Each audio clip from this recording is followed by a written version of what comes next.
সামরিক খাতে দ্রুত এগিয়ে যাচ্ছে বাংলাদেশ। যুদ্ধবিমান কেনার পর এবার নিজে দেশে সামরিক ড্রোন তৈরির পদক্ষেপ নিয়েছে সরকার। তারই পদক্ষেপ হিসেবে চীনের সঙ্গে চুক্তি করেছে বাংলাদেশ। তবে ঢাকা বেইজিংয়ের সেই চুক্তিতে রয়েছে কিছু শর্ত। সামরিক ড্রোন কারখানা নির্মাণে চীন বাংলাদেশের চুক্তি নিয়ে বিস্তারিত জানাচ্ছেন শেখ ফরিদ।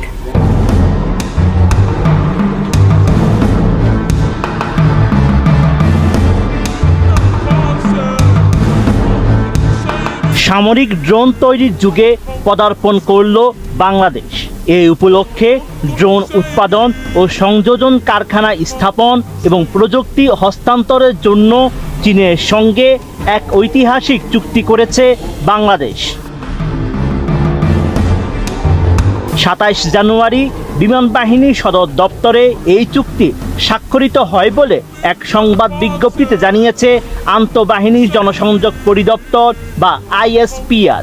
ওই চুক্তিতে প্রধান অতিথি হিসেবে উপস্থিত ছিলেন বিমান বাহিনীর প্রধান air chief marshal Hasan Mahmud খান।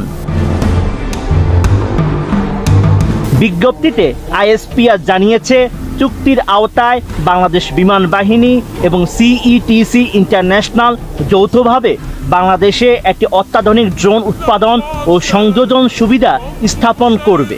এর মধ্যে রয়েছে প্রযুক্তি হস্তান্তর, সক্ষমতা বৃদ্ধি, শিল্প দক্ষতা উন্নয়ন এবং যৌথ প্রযুক্তিগত সহযোগিতা, যা দীর্ঘমেয়াদে ড্রোন উৎপাদনে স্বনির্ভরতা অর্জনের লক্ষ্যে সহায়ক হবে।